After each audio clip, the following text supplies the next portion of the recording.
Buenos días, buenas tardes y buenas noches. Bienvenidos otra vez a este podcast, el podcast de Nada es Personal.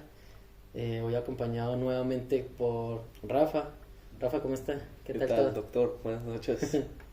Bueno, eh, la última conversación que tuvimos sobre el estoicismo estuvo bien interesante. Tiene muchos puntos, pero despertó en nosotros como bastante curiosidad algo.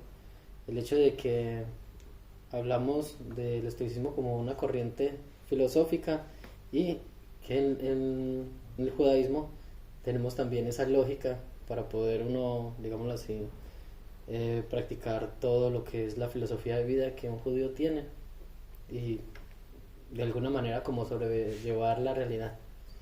Entonces, pero hay un detalle que, bueno, que deberíamos de profundizar. Es la cuestión de cómo es que se lleva a cabo dentro del judaísmo la práctica del estoicismo, ese estoicismo, digámoslo así, judío, de cómo llegar a practicar de verdad esas filosofías de vida y que sea, bueno, y que se note. Eh, wow, tremenda pregunta. Bueno, O sea, primero hay que dividirlo, ¿no? O sea, creo que el camino a la respuesta, o por lo menos un intento es entender en qué puntos el judaísmo estaba de acuerdo con el estoicismo, que más o menos lo hablamos la vez pasada. sí. Y una vez entendiendo eso, puedes entender qué puntos son los mismos en los dos lugares, y entonces el estoicismo puede ser aplicado a la vida, al estilo de vida judío, ¿no? Sí. Eh, entonces, si comenzamos con esto, el primero puede ser el hecho de que lo que importan no son las cosas externas a ti, sino las cosas que están bajo tu control. Eso es lo que dice el estoicismo, en cierta manera. Preocúpate por lo que está bajo tu control. No te preocupes por lo que no puedes controlar. O sea, en el judaísmo, esto quiere decir, preocúpate por tus decisiones, por lo que tú puedes hacer por los demás, por el entorno, por ti mismo. Y más allá de eso, los resultados no los controlas tú. Lo que sucede a tu alrededor, lo que te pasa a ti en tu vida exactamente, hay cosas que no las controlas. Y ahí es en donde el judaísmo podemos ver de alguna manera la providencia divina y cómo, en cierta manera, cada cosa está ajustada para que suceda en cada momento. Como dicen que no todas ni una sola hoja del árbol cae por algún tema aleatorio. Todo está calculado. Sí. Pues me hace acordar de eso de un Piquerabot que dice que si no estoy por mí, ¿quién lo va a estar? Y si solamente estoy para mí, entonces, ¿quién soy? Y si ¿cuál no es es la ahora, otra parte? Y ¿cuándo? si no es ahora, pues ¿cuándo? Entonces, sí, eso es importante ver los puntos como que tienen en común. Porque esos puntos en común que ya habíamos hablado, entonces nos demuestra como lo que decíamos en el hecho de que aunque tienen objetivos diferentes, o bueno, diferentes no porque vayan en contra de uno del otro, sino que llega hasta cierto punto cada uno, como lo que decíamos, el estoicismo o la filosofía es el alma, la esencia humana del hombre, y la Torah también, una esencia, pero una esencia que conecta con el Creador. Entonces, a raíz de eso, no nos separa el hecho de cómo ese objetivo que cada uno tiene, digamos lo que de alguna manera es como invisible, pero el cómo llegamos a eso se puede que por ser todos seres humanos va a llegar de una misma manera, ¿no? Porque de todas maneras todos los humanos encontramos soluciones muy parecidas a temas que tenemos en la vida. Por ejemplo, hablar de religiones. Si hablamos de religiones, o bueno, de las culturas incluso que no le llamamos religiones, las indígenas, que hoy en día se sepa que no sé, los mayas tenían cosas parecidas a los egipcios, construcciones, o que tenían como como cierto afín con la luna o con el sol o con ciertas Las estrellas, las con constelaciones. constelaciones. Entonces es como bueno, es un mundo evidente, son personas curiosas y entonces esa capacidad humana los lleva a llegar a ciertas conclusiones que aunque estén lejos van a llegar a ellas, ¿cierto? Es como decir, los japoneses crearon barcos y se dice que en Latinoamérica llegaron 500 años antes que los españoles, incluso los vikingos que habían llegado a Norteamérica. Entonces como, o sea, ellos también hicieron barcos. El descubrimiento Y de la ellos- penicilina. Bueno, esa sí no me sé cómo la dice. La penicilina primero es una de las medicinas más importantes que existieron. Para el que no es alérgico. Para que no se vea. Em, pero lo que sucede es que no me recuerdo a la persona que lo descubre. No sé si fue Pasteur, no estoy seguro, no me recuerdo. Lo descubre y esta misma persona pudiera haber muerto antes de descubrirlo. Y 2 años después otra persona en otro lugar del mundo descubrió lo mismo. Bueno, sí. O no sé si 2 años, una cosa así. Pero un evento que hubiera cambiado de tal manera drástica, o sea, que cambió tan drásticamente la manera en cómo funcionaba el mundo, la penicilina, en vez de haber sucedido en un momento hubiera sucedido en otro, pero hubiera sucedido. O sea que estas dos personas están investigando o llegaron a las mismas conclusiones por caminos diferentes, a lo mejor incluso. Como lo que estás diciendo, Sí. los mayas, los egipcios, los dos construyeron pirámides, los dos observaron la luna, el sol y llegaron a cosas y a conclusiones muy similares, prácticamente iguales, pero por caminos quizá diferentes o iguales, no lo sé. Pero lo importante es que en sí descubrieron estas cosas sin haber tenido ningún contacto. Entonces es como algo que, si entiendo bien por dónde vamos, el argumento es que el judaísmo va por un camino y encuentra ciertas conclusiones y el estoicismo va por otro camino y encuentra otras conclusiones. Y dada la coincidencia son muy similares en ciertas cosas, cada una con su lenguaje, ¿no? Cada una claro. con su... pero... Con su forma de ver la vida, el mundo. Correcto. Entonces, no sé si es una prueba de que es verdad, pero seguro es una prueba de que por lo menos en esos dos ámbitos es verdad. Sí, porque lo que estamos hablando, si son dos culturas que se caracterizan por tener como un valor grande el hecho de filosofar, de pensar y profundizar en ciertos temas humanos. Y bueno, y todos tienen cerebro y esto. Entonces, y bueno, y aparte que no están tan lejos tampoco, una cuestión ya en el mapa. La cuestión es que, sí, como que al final, por esa misma humanidad intrínseca de cada, incluso si se habla de etnias y de esto, de esa humanidad que hay, va a llevar por los mismos, digamos, por la misma manera de resolver cosas. Es como, no sé, ejemplos, si vamos a ver las historias de antiguas, la gente al final concluyó, bueno, una cueva me protege a mí de depredadores, del viento, de la lluvia, y en diferentes lugares, y no van a decir como, bueno, necesito que alguien me diga yo dónde me puedo esconder, ¿no? En esa solución encontraron cuevas y en todas partes del mundo hay cuevas. Correcto. Y luego evolucionaron bueno, hay casas.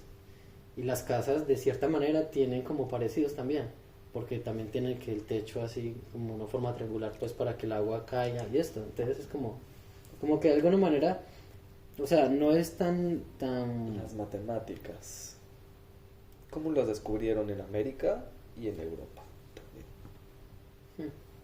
O sea, el cálculo, o sea, Sí. no el cálculo, sino o sea, el los hecho de números, sumar, los restar, números, todo esto. correcto.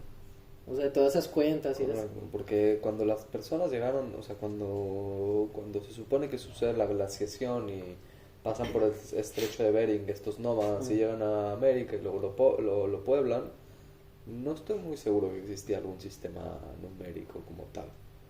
No me queda claro. Quizás sí, quizás no. Puede que contaran ovejitas, pero terminaban durmiendo. ¿Cómo? De hecho, yo escuché en algún momento de una persona que no sabía contar y era un pastor. y le preguntaron que cómo sabía cuando le falta una oveja. Sí. Y este pastor le dijo, porque yo sé cómo se llama cada una. Mm. Entonces, si falta una, yo sé que falta esa. Sí. Entonces, no por no saber contar no significa que no tiene las habilidades que tenemos nosotros para saber si están todas las ovejas o no. Ellos tienen otro set de habilidades, otras herramientas para saber eso. No, las que tenemos hoy en día no son las únicas, son más universales porque son más prácticas, porque las enseñamos y las educamos y lo que quieras. O sea, las Pero, simplificamos, las tecnificamos. de cierta manera, sí. Porque así igual los abuelos hacían con los dos muchachos, ¿no? Si tenían 15 hijos, ¿dónde está Roberto? Claro, Y porque no los contaban, seguro. Solamente era por el nombre. probablemente. O sea, es bastante interesante. O sea, pero en ese sentido es como, bueno, estamos hablando de cosas arcaicas, ¿no? De llegar a una solución, a un acercamiento a una solución de un problema, Por caminos distintos. y a partir de eso se tecnifica. O sea, se va volviendo un poco más, no sé, avanzado, más profundo, lo que sea, pero hablamos de que las personas, digamos que tienen necesidades básicas similares y por lo tanto puede que encuentren soluciones también de ese tipo. O sea, es como decir, no hay ciencia en que si una persona tiene hambre no sé, en China y otra en Perú y tienen cerca un árbol con manzanas, no es como que van a decir, ¿qué hago con esto? ¿Será que me como el tronco? No. Seguro que después de experimentar llegan a que, bueno, es el fruto el que me voy a comer. Correcto. Y no necesitan de eso pasar por la universidad y por el colegio Correcto. como para descubrir esto. Esto mismo de las cuentas. Hay un pastor que cuenta sus ovejas y un pastor que no las cuenta, que sabe cómo se llama cada una. Y les funciona de todas Y maneras les el funciona a sistema. los dos el sistema. Ahora, la pregunta que yo haría en ese momento es, ¿qué sistema es más eficaz? Y no se queda nada más ahí esta pregunta, sino es, si yo tuviera que saber que si falta un libro de esta biblioteca, ¿cuál es la manera más fácil de saber si falta uno? ¿Contándolos o aprendiéndome el nombre de cada uno y uno? Yo creo que, o sea, evidentemente contándolos y sabiendo que falta uno dentro de los números es mucho más fácil. Entonces, en ese sentido, es como que yo te dé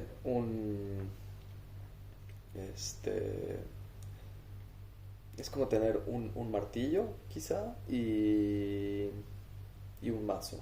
No, un mal ejemplo, pero es como tener un martillo y un clavo, y en la otra mano un tornillo y un desarmador. Entonces, con el martillo y el clavo puedes clavar los clavos y se queda bien, es estable. Es una buena herramienta para mantener las cosas estables, para unir cosas. Pero el martillo y el tornillo es mucho más estable que el clavo y el martillo. Entonces, el set de herramientas, que es el martillo, que es el destornillador y el tornillo, es mucho más efectivo para muchas más cosas que el clavo y el martillo. En ese sentido, la analogía, el clavo y el martillo es aprenderse los nombres, y el destornillador y el tornillo es contar, saber contar, tener los números. Entonces, saber los números te ayuda a mucho más cosas que simplemente saber cuántos libros hay. O sea, facilita en sí, nos está facilitando a nosotros eso, y quizás nos dé más espacio para otras cosas, para hacer otro tipo de cosas. Bueno, entonces ahí, ya hablando de eso, entonces, ¿cómo se manifiesta en práctica, o sea, en forma práctica, toda esta filosofía en el judaísmo y más que todo el judaísmo? ¿Cómo siente Primero, usted que...? uno tiene que entender que tiene libre albedrío. Uno puede escoger. Uno puede escoger y tiene que entender que sus elecciones afectan y tienen un efecto en su alrededor y en su persona, en lo que le va a suceder, pero no significa que lo controla. O sea, no lo determinan, no lo limitan. Correcto, o sea, es sencillo. Yo puedo tomar la decisión de invertir $1.000.000 en la bolsa, que para mí parece una buena decisión, lo estoy invirtiendo bien, de buena manera, pero ese $1.000.000 no depende de mí. Depende de las empresas en las que las estoy invirtiendo, depende de las personas, cómo vayan a reaccionar, según el precio, depende del mercado, depende del gobierno, no depende solamente de mí. Si dependiera solamente de mí, tendría el control total sobre todas las acciones y sobre su precio. Y en ese sentido, ahí sí estaría tomando una decisión 100% bajo mi control. Pero no es el caso. Ahora, los estoicos dicen que la única decisión que está bajo el control total de la persona son sus pensamientos. Uno puede controlar sus pensamientos. En la misma y del otro lado de la cara de la moneda, en la misma línea, el judaísmo te dice todo el tiempo sobre el poder de la palabra, lo que sacas de tu boca. Eso está bajo tu control totalmente. ¿Qué es lo que sacas de tu boca? No necesariamente solo lo que sacas de tu cosa, tus acciones. Hay una parte en el Ejado ahí que dice Sof ma'aseh be'machshavat tchila. El fin es la acción y el principio de esto es el pensamiento. Entonces toda acción se origina en el pensamiento. Toda cosa que dices que sacas de tu boca se origina en el pensamiento. Si uno es capaz de controlar sus pensamientos, uno es capaz de controlar sus acciones y sus palabras también. Por eso, por esto la fuerza que tiene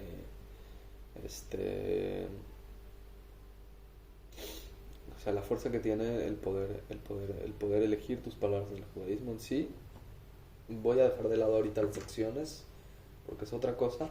Las palabras, lo que tú puedes causar con ellas es literalmente sacar lo que tienes en tu cabeza, los pensamientos que tienes. Las acciones no necesariamente es lo mismo. Ahora, cuando yo saco exactamente lo que tengo en mi cabeza, yo ya no controlo lo que pasa después. Pero di un paso en la dirección de controlar algo que es realmente físico, no es etéreo como el pensamiento. Sí. Las palabras y el hablar ya es algo mucho más concreto. Ahora, viendo el lado de las acciones no necesariamente. Tu cuerpo no tiene totalmente la habilidad para hacer lo que tú piensas que puedes hacer. Pero eso lo dice usted como, por ejemplo, cuando aparece en la Torah que haremos y escucharemos. O sea, bueno, es como que la acción puede estar condicionada. O sea, yo le puedo decir digamos, una madre le dice a su hijo, por favor, no sé, organice su habitación. El niño organiza su habitación y esa acción está condicionada, pero el niño puede estar pensando por dentro, ¿para qué? Si como está, yo encuentro todo lo que necesito. O sea, la acción no es igual al pensamiento. Correcto. Y incluso el resultado sí era igual al pensamiento, porque como él pensaba tenía la habitación. Pero cuando está condicionado la acción, entonces no se liga con el pensamiento, pero podría pasar de que a través de esa acción se genere un nuevo pensamiento. Como que al final el niño dice, seguro, qué bonito se queda, me gusta un poco más así, quizás no lo haga todos los días, pero cuando lo voy a hacer lo voy a quedar muy satisfecho y se pueda generar un nuevo pensamiento, con una nueva acción, etc. No nada más eso, el hecho de organizar un lugar o algo, organiza también tu mente de cierta manera. Es muy interesante. Si no lo he intentado, inténtenlo. Organicen ese bonche de papeles que no lo quieren ver, véanlo y a lo mejor no lo organizan de primera porque da miedo, en cierto sentido da como miedo enfrentarse con eso que da flojera y que uno no lo quiere hacer. Intenten nada más solo verlo y ver el papel de hasta arriba y acomodarlo en un lugar, y al día siguiente hagan lo mismo con otro papel, y si se sienten bien empiecen a aumentar el número de papeles y empiezan a organizar ese bonche de papeles y a resolver esos problemas que están ahí. Y cuando ves ese lugar vacío, tu mente descansa, de verdad. Sí. De verdad que sí. Lo veo yo y bueno, pero afecta tus pensamientos. Eso me hace pensar también que uno tiene que aprender a administrarse. O sea, en sí puede ser que la conclusión de todo esto puede llevar a que uno adquiere herramientas para aprender a administrar ese capital humano que podemos decir somos nosotros, y cómo voy a comportar, cómo voy a ¿qué voy a esperar de mí? Que me parece a mí que hoy en día es como difícil esa situación de uno verse como externo, ¿entiende? Como que uno le pasa algo y uno inmediatamente ya dice, bueno, me acaba de pasar algo que no me conviene, no es tan bueno para mí. Lo lógico, lo humano es que sufra ahora, y si alguien me dice no sufra, deje de sufrir y ya, pues como que no me es suficiente, ¿no? Y uno dice, bueno, estoy en este estado, pero mucha gente dice, bueno, esperemos que el tiempo deje que las cosas se recuperen, entonces las personas simplemente esperan. Pero tanto en el judaísmo como en el estoicismo se habla mucho de ese ser activo. Alguna vez escuché, no recuerdo qué fue, que decía que en el mundo hay dos fuerzas, la activa y la pasiva. Entonces dice que cuando hay una fuerza activa, esa fuerza mueve las fuerzas pasivas, y las pasivas simplemente son dirigidas por estas fuerzas activas. Entonces decía que uno tenía como, digamos, dentro del libre albedrío cuál ser, si era la fuerza activa o la fuerza pasiva. Entonces esa fuerza activa tiene que hacer todo lo posible por moverse, como también dice en el Pequerabot, donde no hay hombres capaces, hazte un hombre capaz. Entonces como bueno, la acción, ¿dónde está la acción y dónde está como ese? Es ser la causa de las cosas y no el efecto. No esperar a que te caiga el efecto, sino ser la causa. Sí, pero y tomando en cuenta eso, siendo muy medido, porque si uno se lanza así sin prever muchas cosas, pues si uno se la activa en ese movimiento, pues otras personas les va a afectar porque son las pasivas de eso. Entonces, me parece que trae una responsabilidad, una conciencia, pero también trae como en sí mismo un premio. Lo que estábamos hablando la otra vez de que entendemos que en este movimiento lo que debemos disfrutar es el viaje. Que el objetivo vamos a llegar a él sí o sí, pero el viaje es lo que tenemos que disfrutar porque es lo que tenemos. El objetivo está para el final. Entonces lo que tenemos hoy es el camino. Sí, pero es la dirección. Eso, pero como habíamos hablado, de que esa ilusión de objetivo como de algo muy concreto es lo que mantiene como siempre viva como la llama de la persona. Lo que hemos hablado de Víctor Frank cuando habla de que el sueño de mañana puedo hacer esto sin saber si va a sobrevivir o no. Es como eso, o sea, por la pequeña ilusión, no es tanto como algo concreto en sí, sino la pequeña ilusión. Entonces las personas, y que también hay algo bonito ahí con respecto al rey David, que decía que, bueno, alguna vez un rabino explicaba que el rey David era conforme al corazón de Hashem porque él se miraba y decía, bueno, yo sé el tipo de persona que soy, no soy el más correcto, pero seguramente que si el creador tiene confianza en mí es porque tengo la capacidad de ser como él espera que yo sea. Entonces el tipo no se dejaba caer, y así estuviera en una mala situación decía, bueno, el creador si me puso acá, yo tengo todas las herramientas para salir de esto, me voy a sobreponer, voy a hacer las cosas. Y que es una habilidad, o sea, esa habilidad por el hecho de que todo el mundo no lo tiene, entonces se vuelve como un don, una cosa como extraña. Ahora los estoicos tienen una frase que es muy similar: no te preocupes por el mañana, por los problemas que podrían llegar a haber mañana, porque las vas a encontrar con las mismas armas de la razón que tienes hoy. O sea, la misma capacidad que tienes hoy de manera racional para resolver un problema, la vas a tener también pasado mañana o en 2, 3 meses, 2 años, 5 años, no importa, para resolver el problema que te estás preocupando ahora, que no sabes si ni siquiera va a existir. Entonces, en cierta manera, como que preocúpate por los problemas que tienes hoy, por las cosas que tienes hoy enfrente. Eso es lo que está diciendo más o menos. No te preocupes por lo que podría llegar a ser. Lo que importa es las armas de la razón, las herramientas de la razón que tienes hoy para resolver los problemas que se te presentan hoy. Y el judaísmo ahí lo que te dice es, si lo tienes el problema, es porque lo puedes resolver. Como el meme que está muy popular, el de que Dios pone sus mejores batallas, sus mejores guerreras. Sí. y sale la gente, yo no soy ningún gladiador, una cosa así como que está demasiado difícil para mí. Pero o sea, sí, la cuestión está ahí, porque cuando hablamos de una filosofía estoica, estamos hablando de que había un problema, que era que la gente no se sentía conforme con su existencia. Llegan unos pensadores y crean una solución práctica. Bueno, la forma es esta. Cada uno va a ser consciente de su momento, ahorita. Tiene que saber que algún día va a morir. También, dése cuenta que ese es el final de todo el mundo, en ese sentido. Entonces, dése cuenta que está ahorita vivo, que tiene unos retos al frente y que esos retos usted tiene que estar preparado. Que usted no sabe si van a estar fáciles o difíciles, pero usted necesita estar listo para enfrentarse. Como decían por ahí, hay dos formas de enfrentarse a un problema, que es que arrodillado o de pie, una cosa así. Decía que siempre había necesidad de tener las manos abiertas a recibir como con amor, porque no hay un fracaso en sí, sino una motivación o un aprendizaje.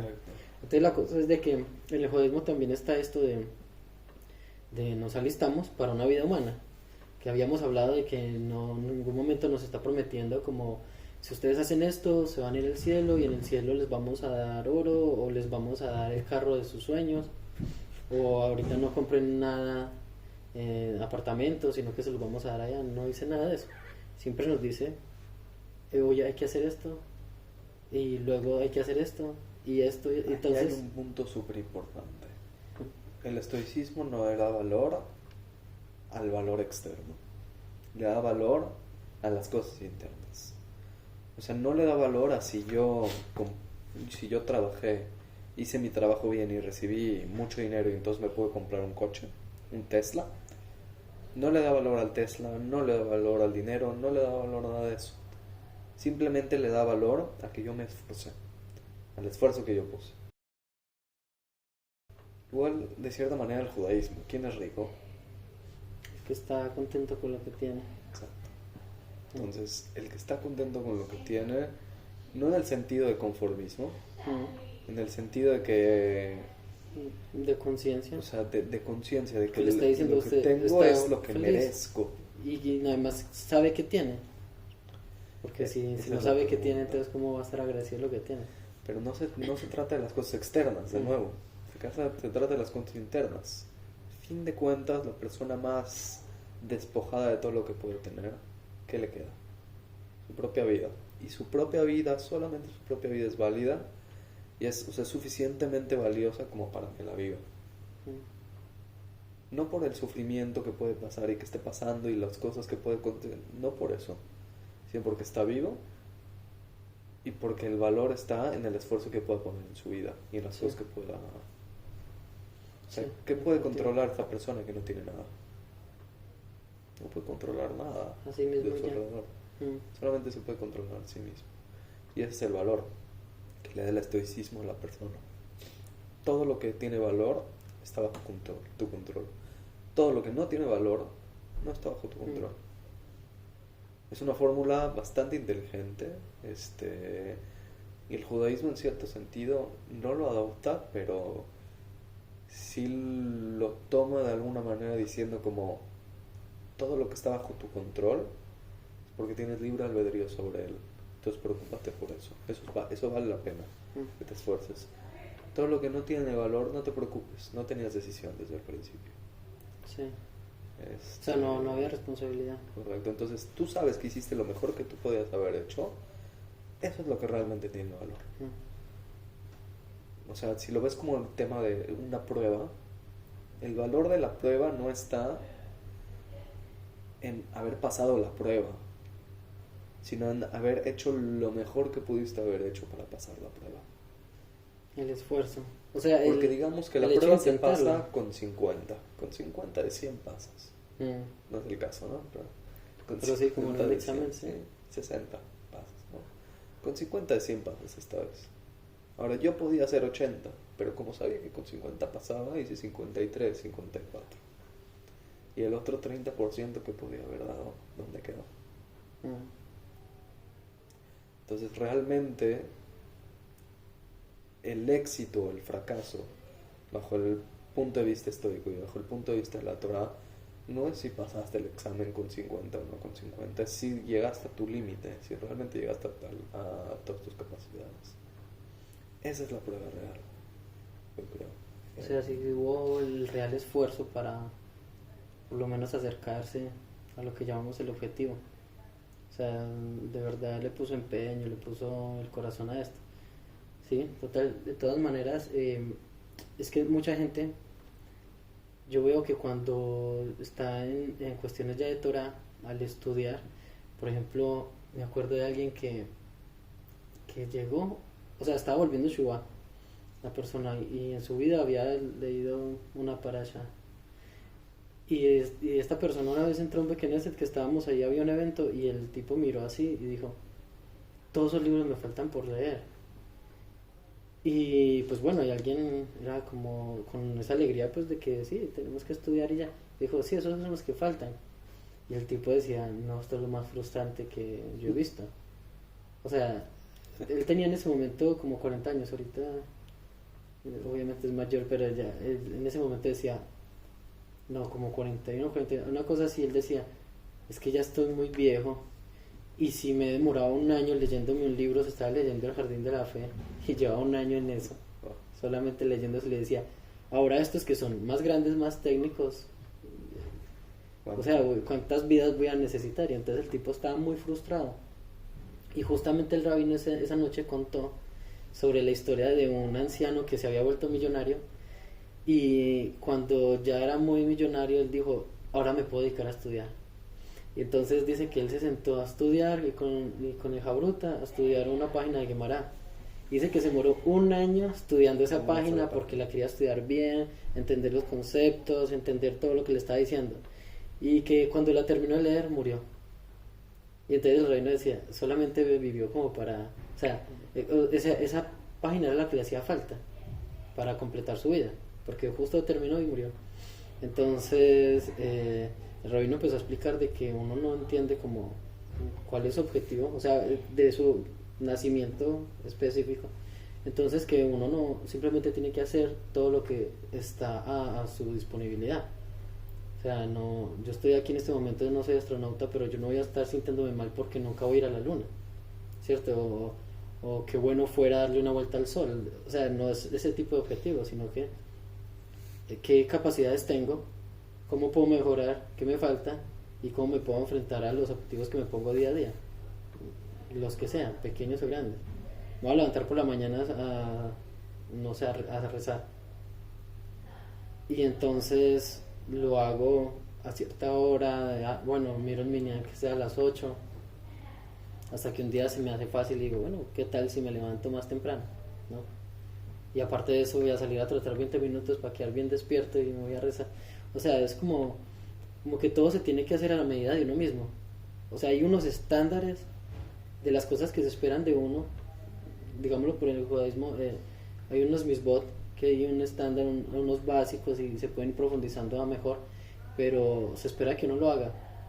Se espera, ¿cierto? No hay una exigencia, no hay un policía esperando, diciéndole a uno qué hacer. Pero, o sea, hay un estándar para que usted lo mire como objetivo cada día y se esfuerce a su propia capacidad. Y muchas personas por eso lo ven difícil, porque no se conocen, entonces no saben cuánto pueden dar y les frustra más ese ejercicio de yo me estoy conociendo, y la gente se queda, que es lo que estamos hablando del rey David no se queda en el juicio, no se queda en el juicio a sí mismo. Decía, yo sé que soy una mala persona, pero esa mala persona seguro tiene el potencial de ser muy buena, o en esto soy malo pero en otras cosas soy muy bueno, entonces ¿cómo me fortalezco yo? Pero muchas personas llegan a la frustración de, no, esto está muy difícil. Una cosa de esas, no. Es como, por ejemplo, escuchaba a alguien, guardar un Shabbat, no, qué aburrición, yo sin televisor, ¿cierto? O voy a jugar PlayStation y, no, el único día que tengo sin trabajar. Están dudando de sus capacidades. Esa es la duda de las capacidades de la Sí, persona. porque en realidad no se conocen, no saben hasta dónde pueden ir. Porque si uno les pregunta, ¿ya lo ha hecho? Alguna vez lo intenté. Y ahí regresamos quizá al concepto de Nasa Benishma, que una de las explicaciones es, bueno, vamos a hacer y vamos a entender, pero no vamos a entender cómo hacerlo, porque si no, no lo podría haber hecho desde un principio, sino voy a entender por qué. lo tengo que hacer, o para qué Sí. lo tengo que hacer, por qué me hace bien, por qué es algo que es positivo, por qué me suma a la vida. Voy a entender el propósito de eso para Es través que de hacerlo. eso es lo raro, porque hay muchas cosas que uno entiende, pero cuando los está accionando, o sea, uno no sabe por qué hacer las cosas. Digamos que uno le dicen, haga tal ejercicio, y uno dice, no, ¿para qué? Lo hace, lo empieza a hacer regularmente, y un día va a sentir como, me siento muy bien. Tengo fuerza, tengo más resistencia, lo que sea. Imagínate ver una clase de ballet sin música. Mm. ¿Qué están haciendo estas personas? Es extraño, es que ¿qué es esto? Cuando uno lo ve y entra, intenta bailar y escucha la música, entonces entiende de qué se trata todo. Tiene más sentido. Pero tiene que entrar. O sea, tiene Tienes que que ser entrar. activo. Por supuesto. No pueden esperar a que alguien salga y le explique. Por supuesto. No, mire, sujeto, lo que vemos esto y esto. Bueno, ahí entramos a la caverna también. ¿Recuerda la historia de la caverna? ¿De Platón? Sí, ¿O? de las personas que están mirando a la pared y las sombras y todo eso. Correcto. También el que toma la acción y sale, su mundo se expande, De la música. su mundo se expande y ahora entiende más que los otros. Y de eso les quiere compartir y ellos no le creen.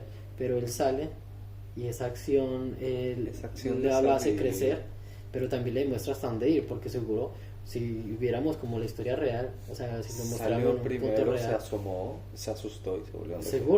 seguro que sí. Y no, regresó y les bueno, dijo a los hasta- demás. Mm, Los demás lo tomaron por loco.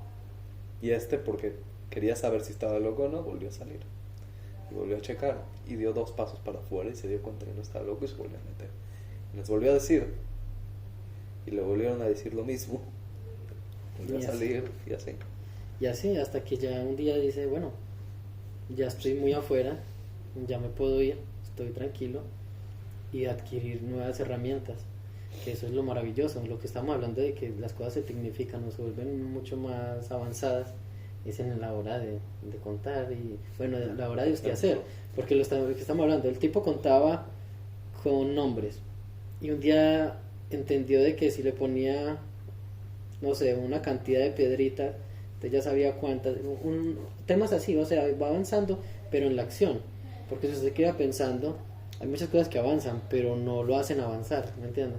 Entonces no es como que hace falta mucho esa fuerza de humana para poder que las cosas se construyan, se creen. Es este hecho de romper el paradigma, de salir de la cueva, de entrar y escuchar la música. O en este mismo, por ejemplo, tema de las ovejas, probablemente el primero que contó una oveja o que contó algo, agarraba una piedra por oveja y en un momento tenía 50 piedras y seguro se dio cuenta que era imposible. Entonces dijo, bueno, voy a agarrar en vez de piedras así, piedras medianas. Las piedras medianas, cada una vale por 10 de las chiquitas. Y entonces agarró y se le juntaron varios y dijo, no, esto no puede ser. Ya son muchas. Son demasiadas. Bueno, voy a agarrar una piedra más grande. Esta piedra más grande me simboliza 10 de las 10 de las medianas. Y así tenía su sistema, ¿no? Y las metía en una bolsa y las sacaba a la otra y las metía en la otra bolsa, no sé. Hasta que ahora evolucionado Hasta unas que en un cositas más momento chiquitas, se más dio cuenta y móviles. dijo, pero ¿por qué ando cargando piedras? Y empezó a hacer palitos en el piso Sí. con una rama. Y de ahí lo que siga probablemente es leyenda hasta que tenemos los números que tenemos hoy. Seguro que sí. Este, Pero entonces, hablando de esos paradigmas, mucha gente religiosa y no religiosa, de la religión que sea y de todo, crea dogmas, que me parece que el mismo dogma es una cuestión de ese mismo miedo de conocerse más, conocer sus límites y conocer a profundidad de lo que sea que esté profesando. Ahora, primero, dogma, yo creo que todos creamos cierto tipo de dogmas, si no sería imposible vivir. Nadie tiene la verdad absoluta, ni siquiera yo, por más de redundante que sea. Pero si nadie tiene la verdad, entonces ahí, o sea, todos tomamos ciertos brincos en los que decidimos que algo es verdad, cuando ya no podemos probarlo exactamente. Nada se puede probar. O sea, exactamente. creamos checkpoint de la mente. decimos, bueno, esto era verdad, ok, si yo pensaba que esto era verdad, entonces lo siguiente, y por más de que veas en donde veas, la matemática también funciona así. La matemática empieza y dice, supongamos que esto simboliza esto, o que esto es. Todos son construcciones mentales que tienen cierta lógica, ¿no? Pero Sí. no significa Pues que está sean justificado verdades hasta el bajo esa fin. cierta lógica. No significa que sean verdades en sí, absolutas. Con un acuerdo. No podemos Acuerdo en común. probar verdades absolutas. Ahora, si eso no es, no sé, espero que sí, pero no sé, no te puedo probar. Ahora, que las matemáticas no hayan llevado al hombre a la luna, eso, o sea, evidentemente es una prueba de que probablemente sí, pero puede ser que no. Siempre hay una posibilidad de la que no. Siempre tomamos un brinquito como de no saber qué a tomar una cosa como verdad, como axioma. Y a eso quizás se le podría llamar dogma también, porque no nos cuestionamos esos principios, esos axiomas sobre los que tomamos decisiones todos los días. Sería imposible hacerlo todos los días. O sea, son necesarios incluso. Pero eso no significa que no los tenemos que cuestionar a veces. Ampliar el dogma entonces. O sea, ponerlo... El mismo tema de la caverna, ¿no? Hmm. Si el dogma es la caverna, es como salir del dogma, pero siempre tener la oportunidad de regresar. Hasta que uno se da cuenta que ya no necesita esa caverna, que ya no necesita ese dogma. Bueno, ya no lo necesito. Chao, ahí sigue, ahí está. Pero ya me di cuenta que hay un mundo afuera y que puedo contra el mundo también. Y que me puedo pasear en el mundo y no me muero.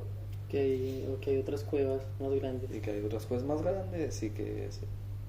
O sea, correcto, es esta O sea, pero posibilidad. tener esa posibilidad de cambio, o sea, no tener el miedo O sea, a ampliar, a conocer y es también correcto. a habitar otras ideas, Más bien es otros dogmas también. entender que tenemos el miedo y a pesar del miedo hacer las cosas, ¿no? Sí, porque es humano tener miedo. Y también está bien, está bueno tener miedo porque me dice que hay algo aquí que quizá tengo que tener cuidado con lo que estoy haciendo, porque quizá es algo que no conozco, es algo que no sé cómo funciona, que me puede hacer daño, que le puede hacer daño a alguien más. O sea, es este tema de siempre tener un pie en lo seguro y un pie en lo no seguro. Y entonces ir caminando un poco más, expandir y expandir este tema de la zona de confort, que es medio, ya como que sí se medio cliché, de que uno tiene que salir de la zona de confort y regresar y ampliarla en realidad.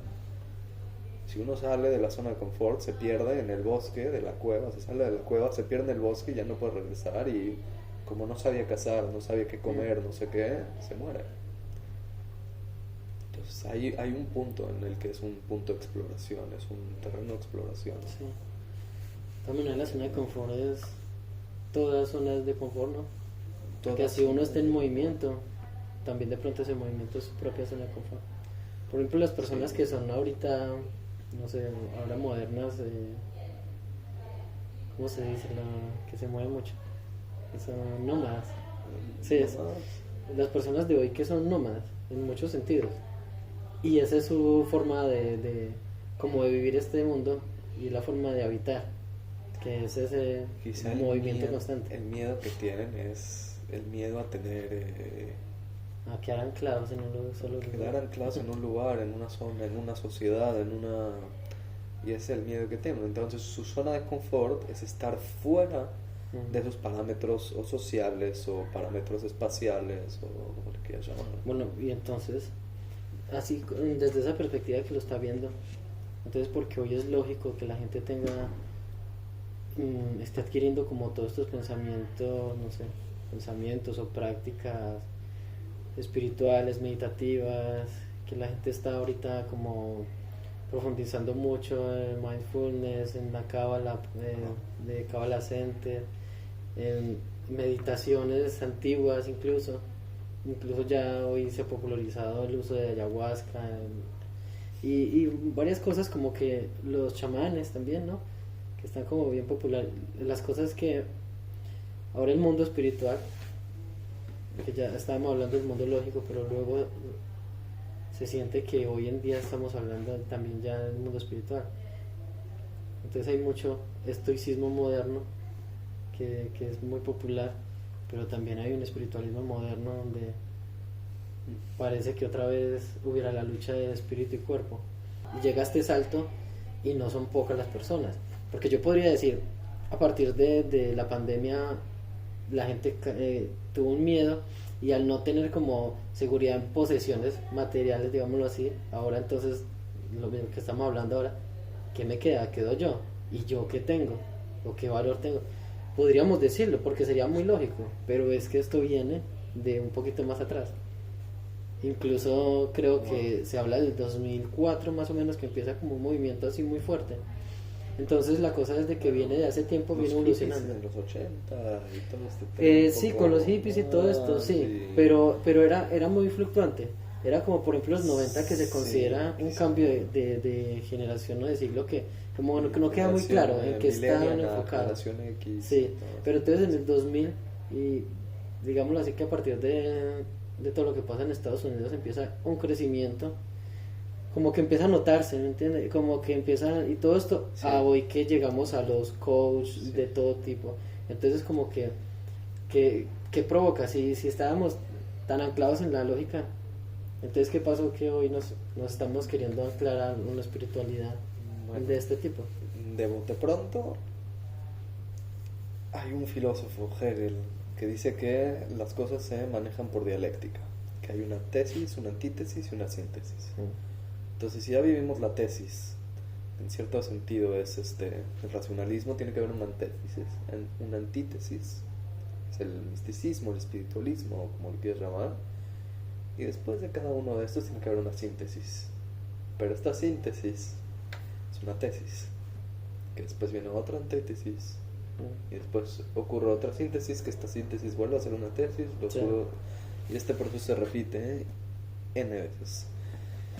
Entonces, quizá llegamos a un punto en el que el racionalismo era extremo y demasiado filoso, demasiado puro. O sea, no bastó, no solucionó. Solucionó muchos problemas, seguro que sí solucionó muchos problemas, pero dejó muchos otros de lado. Por ejemplo, muchas investigaciones psicológicas en los 90 se empezaron a tomar solamente de poblaciones que iban a las universidades. Entonces esos números no son reales de la población en general, son de las poblaciones que van a la universidad. Pero estas personas que van a la universidad nada tienen que ver con las personas que viven en África, o con las personas que viven del pueblo de al lado que tienen menos recursos que los que van a la universidad. No tienen que ver en esos resultados que ellos toman con los de los otros. Entonces, estadísticamente sí es verdad que están proyectando a poblaciones más grandes de las que toman datos, pero no a la población, no a toda la población global, digamos, no a toda o sea, no incluye a todos. Entonces, este sentido de que podemos calcular todo y podemos tener todos los datos y formar todo, pienso que toda esta cultura de tener cosas con control concreto y esto y otro, generó un shock en las siguientes generaciones que provocó este hecho del florecimiento, el brote de este espiritualismo casi a veces sin sentido, ¿no? Como que... Sí, porque hay veces que se siente como que la gente acude como a estos pensamientos, lo que muchas veces le llaman pensamiento mágico. Es como si tuviera ya el cuerpo comprometido y como que la única parte donde voy a estar libre es mentalmente, entonces como que es el lugar donde me voy a enfocar.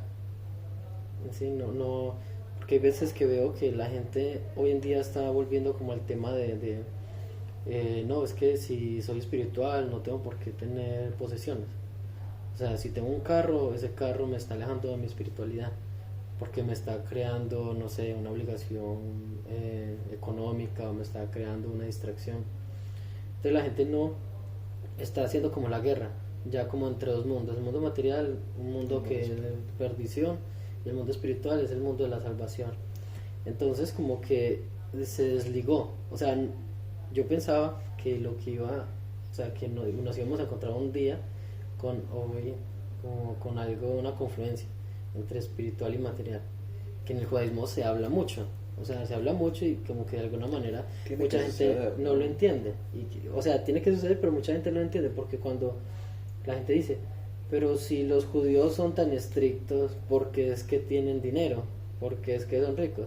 Bueno, que sería muy bueno que todos fueran ricos, pero o sea, aunque son algunos, pero son como de los más ricos y son judíos. Entonces la gente como que los mira y dice, bueno, esos judíos son ricos, seguramente todos son ricos. Pero la cosa era, si son judíos y son religiosos, porque es que son ricos. O sea, o hacen magia o estafan a alguien, pero ¿por qué va Es una otro cosa con tema la otra? también, o sea, ese es otro tema también. Pienso que la gente suele diabolizar, Demonizar. demonizar o diabolizar a cierto aspecto de la religión o cierto al judaísmo en sí también, como algo medio como O sea, en general o más mágico como y hechicería, no sé, sí, pero siento que hay un aspecto ahí es en como que la el gente podría estereotipo pensar que esto. hay popular, ¿no? Sí, menos que antes, pero sigue habiendo en algunos lugares, en algunas personas esta noción. Mm, Ahora hay menos, y son muchos menos, o sea, es menos de, o sea, es nada, probablemente es el 3%, 1% de la población.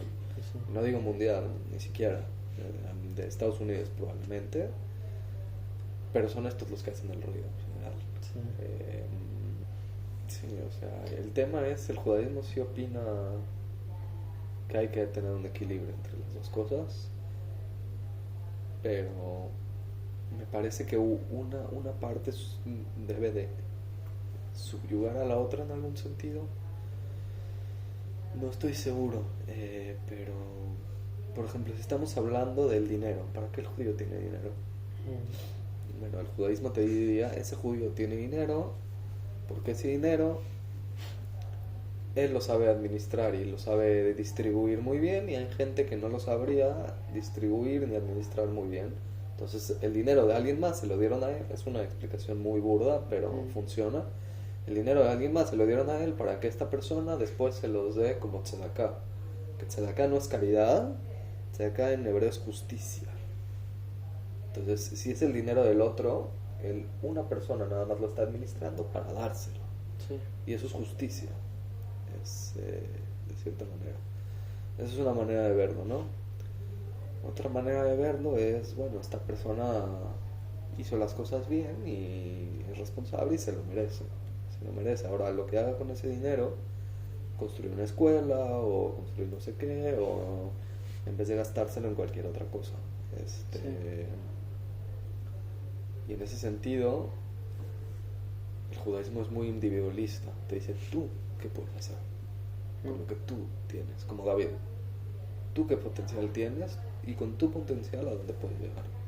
No te miras con nadie más porque no tiene sentido medirte con el exterior. Tú tienes dinero, bueno, ¿qué puedes hacer con eso? Tú no tienes dinero pero tienes un corazón muy bueno, ¿tú qué puedes hacer con eso? Sí. Y así, cada uno tiene algo especial que ponerlo a su parte. Sí, porque viéndolo así, de todas maneras, como el judío tiene, digamos que por educación interna de la cultura, hay ese sentido como una relación con el dinero como de herramienta, no es un fin, que mucha gente y muchas culturas es como el fin, es tener como el cofre lleno de oro. Materialismo. Sí, y se vuelve es una herramienta, porque si yo tengo dinero, puedo hacer otras cosas que si me las exige la Torah. O sea, como por ejemplo, tengo yo, como persona, tengo el sentido de querer ayudar a los demás. Pero si gano lo justo para yo vivir, pues no puedo ayudar a nadie más. Tengo que vivir, sobrevivir, porque si me dejo morir por ayudar a otros, pues no logro hacer nada. Entonces, esa herramienta del dinero no es como lo trascendental es lo que se hace con ella y lo que provoca. Entonces el objetivo no es retenerlo, y ese bueno, y etcétera, porque ahí podríamos entrar en los temas de la economía de hoy, que dice que el dinero que fluye crece y todo esto. Pero, pero es esa relación de lo material con lo espiritual. Dentro del judaísmo no hay esa guerra, que en el estoicismo y en la filosofía sí lo había, que sí había que estaban, los filósofos decían que caminaban por ahí sin zapatos, que caminaban por ahí hablando con la gente. Hay unos que decían que vestían harapos y decían que no querían distracción. No sé si todos, no, seguramente que todos no. Por ejemplo, Séneca era millonario, era uno de los hombres más ricos de su época y era estoico, y era uno de los más estoicos. Marco Aurelio era el rey del emperador y era estoico por excelencia también. Entonces, el hecho de ser rico no es que le daban un sentido o un valor en sí a la riqueza. También había filósofos pobres, estoicos. Sí, por ejemplo, Dionisio, no recuerdo, pero no recuerdo cómo se llama, pero era uno que vivía como en un caso con los perros. Y una vez Alejandro Magno, paseándose por la ciudad en donde vivía él, fue a hablar con él y a decirle que le podía dar a él, porque él le había enseñado algo muy preciado, el filósofo a Alejandro Magno. Y esta persona que estaba ahí como un perro con harapos y esto, pobre, le dijo: quítate que me tapas el sol. Bueno, y hoy en día, que también mucha gente toma como eso, actualiza esa guerra de lo material con lo espiritual. Y como le digo, yo pensé que iba a llegar como a una conclusión de, bueno, por lo menos tener lo necesario, pero hay gente que sí se despoja de todo y que también hay un valor como en eso, ¿entienden? No, pero lo que veo mal, digámoslo así, es pienso yo que no es como tan útil el de desechar y demonizar al que sí lo está haciendo. Sí tiene o el que sí. Sí, como que ese está trabajando y buscando dinero, creo que ese tipo está mal. Debe estar mal mentalmente, debe estar mal espiritualmente. Pero puede ser el contrario. No porque sabes. la persona está trabajando y no sabemos cuál es el objetivo que está haciendo. Y si esa persona le tiene que alimentar a una familia de 7, 8 personas, y si esa persona tiene... O sea, no sabemos la realidad. No, y al contrario también. Si uno ve una persona que camina por ahí sin zapatos, viste harapos y hablando cosas sabias, de alguna manera no tampoco va a ser el más espiritual. No. Entonces como que no está, o sea, eso no nos da el resultado completo, no nos da como conclusión. Pero el hecho de que hoy crezca tanto la espiritualidad, yo creo que en recomendaciones que la espiritualidad nunca está mala, pero debe estar anclada sobre algo material, digámoslo así. Pues porque el cuerpo inicialmente, si yo digo que mi espíritu está dentro de mí, mi cuerpo es el que lo sostiene, pues este cuerpo hay que cuidarlo. La salud, el ejercicio, el trabajar, el comer. Justamente. Como una vez un anciano me decía, es que comer bien es una mitzvah, y yo le decía, bueno, ¿y por qué lo hice así? Entonces él decía, es que si yo como bien, mantengo el cuerpo saludable, y un cuerpo saludable hace mejores cosas. O sea, yo no puedo decir, Señor, lo voy a ayudar a cargar un mueble que está en la calle, entrarlo a su casa. Si me duele el cuerpo, si estoy enfermo, si estoy aliviado y estoy sano, voy a ayudarle al tipo, incluso sin que me diga. Entonces decía, hay que estar en ese máximo de uno mismo. También la mente, tenerla clara, el corazón no tenerlo como también claro. Son cosas que son de sanidad y que la gente no toma como mucho en cuenta eso, y cuando uno está de esa manera sano uno puede hacer más, y como tiene la mente clara y el corazón también lo tiene tranquilo, puede ver muchas más cosas en uno y también en los demás. Me imagino que eso es retroactivo. Eso sí, y lo que dices lo dice explícitamente Maimónides Rambam en su primer tomo, en el segundo capítulo, cuando empieza a hablar de todos estos tipos de las características de las personas, cómo cambiar tu personalidad, cómo mantener, cómo esto. Te dice cómo cuidar tu cuerpo y con qué objetivo. Sí. El objetivo es servir a Dios. La mejor manera de servir a Dios es teniendo el instrumento para servirlo lo mejor que puedas. Entonces, Él te explica que tu cuerpo tiene que estar bien alimentado, te explica que tu cuerpo tiene que dormir tanto tiempo, te explica que tu cuerpo no debe de levantarse y caminar al comer, que debe de tomar agua antes de comer, pero no durante la comida por la digestión y por no sé qué, que tu cuerpo no debe de dormir más de 8 horas y que debe dormir las últimas 8 horas del día y que no debe comer estas comidas que le hacen mal y que debe hacer ejercicio y te empieza a explicar cierto tipo de cosas que no parecerían que son lógicas. ¿Por qué me está diciendo que tengo que hacer todo esto? Que me diga, tienes que rezar, tienes que hacer... Sí, un tipo que habla de espiritualidad, un día hablarme de Empieza a estilo de hablar de vida otra cosa, claro. saludable, es como que no se sale. Esto viene también después de explicarte tu personalidad, que si eres muy enojón, tienes que hacerte menos enojón con sus métodos. Él tiene unos métodos, quizá podemos hablar de eso en algún otro momento también, que es un buen tema y un tema amplio. Pero, o sea, la idea es la parte espiritual, la parte mental, tenerla en el camino del centro, como él dice, y el cuerpo también tenerlo en el camino del centro. No sin dormir y no durmiendo de más, no comiendo de más y no comiendo de menos, sino exactamente lo que necesitas dormir, exactamente lo que necesitas comer. Pero entonces esa postura es la que apoya de no tan espiritual, no tan material. Te dice, mira, hay cosas materiales, hay que reconocerlas, pero las cosas materiales no son el fin, son el medio. Entonces, si son el medio, ¿cuál es el fin? El fin es servir a Dios. La manera de servir a Dios a través de lo material es teniendo lo material, el cuerpo, en el mejor estado posible para cumplir los fines, no quiero decir espirituales, pero trascendentales. Trascendentales, sí. Me parece que sí, porque me acuerdo de una persona una vez que quería un carro y estaba rezando por esto y decía, Dios, si me regala un carro, prometo que la gente que yo me encuentre en la calle que esté pidiendo pidiendo que los lleven, los voy a llevar. Y me pareció en ese momento como, o sea, me parece una promesa que no va, porque aunque sirva para ayudar, ¿no entienden? La persona no quería el carro realmente por eso, él lo quería porque lo necesitaba para ir a su trabajo y ya era suficientemente buena la razón, ¿no? Y si ir a tu trabajo te va a permitir mantener a tu familia y te va a permitir y un desarrollo y de toda la cosa, claro. O sea, ya era suficientemente bueno porque el tipo trabajaba en un lugar que le quedaba lejos y estaba bastante bien. Sí, porque aparte de eso había una cosa muy bonita, porque él quería en realidad tener más tiempo para poder llevar a los hijos, porque él le tocaba levantarse muy temprano por el bus y entonces él quería tener como la oportunidad de llevar a sus hijos a su colegio, pero entonces para eso necesitaba carro.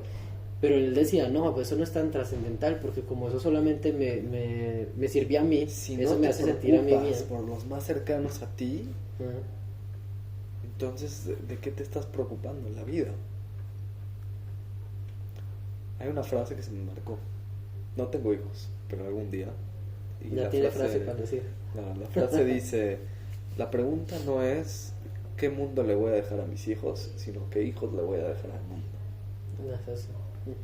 ¿Quién es más posible que cambies, a tus hijos o al mundo? A los hijos. Entonces cambia a tus hijos y déjale mejores hijos al mundo. Sí, total, absoluto. Así es. O sea, en realidad el objetivo está más allá, es trascendental, pero está más acá, está adentro. Ahora, la racionalidad detrás de este dicho es, en cierta manera, yo no voy a poder cambiar el mundo, ni mis hijos van a poder cambiar el mundo, ni mis nietos van a poder cambiar el mundo.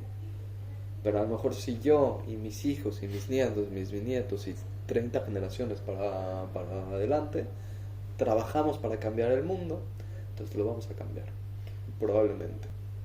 O sea, en sí es como si en verdad no tratan de hacer lo mejor posible y no hacen peor lo que ya hay, eso es hacer lo mejor también.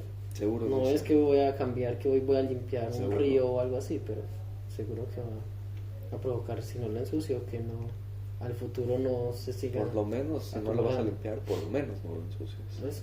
Sí. Así. Por creo que es un cambio bastante importante. Pero ahora, si yo no lo ensucio, ni mis hijos lo ensucian, ni mis nietos lo ensucian, ni mis nietos, a lo mejor va a haber 1 o 2 que lo van a limpiar y con eso es suficiente. Y todos los demás, A lo mejor uno limpia el mar, a lo mejor uno limpia Un lago. no sé, un lago, a lo mejor el otro limpia. Estamos hablando de limpiar ríos y lagos y mares y aguas y esto, pero podemos hablar de 100.000 otras cosas que se podrían hacer con eso. Y si yo educo eso a mis hijos y mis hijos lo educan hacia adelante, y si yo imparto esa educación, el efecto es mucho más grande que si nada más yo lo hiciera. Total. Entonces, tener un carro para llevar a tus hijos al colegio es totalmente argumentable, justificable, y pienso que es mucho más justificable eso que para llevar a alguien lo necesite, ¿no? Ellos también lo necesitan. A mí me parece una buena conclusión, ¿no? Es una buena conclusión. Sí, al final siempre va a terminar siendo nosotros lo más importante. O sea, la importancia es del objetivo de nuestro crecimiento. ¿Qué puedo controlar yo? Y herramientas, y cargarse de herramientas para poder hacer mejor su labor en este mundo. ¿Qué puedo controlar yo y qué no puedo controlar yo? De ahí todo. Y bueno, Ahí la conclusión. cómprense un carro para llevar a sus hijos a la escuela. Y al vecino. Y al vecino también, los hijos del vecino. Un bus Bueno. mejor, capaz 30, 40 lugares para llevar el edificio y a la colonia. Seguro. Bueno, entonces, bueno, Rafa, muchas gracias. Doctor, Espero muchas que nos gracias. veamos la próxima con más temas. Que hay bastante Exacto. que hablar. Sí, señor. Claro que sí. Pero bueno, siempre esperando que las personas queden con intrigas y dudas y compartan en los comentarios. Escuchamos sus comentarios, los leemos y cualquier sugerencia, aquí estamos siempre. Y acuérdense que la idea es que sea un diálogo entre nosotros, pero que no nada más nosotros participemos en él, sino que nosotros seamos los que exponemos las ideas. Entonces nos escuchamos y bueno, esto acuérdense que no es nada personal y bueno, buenas noches.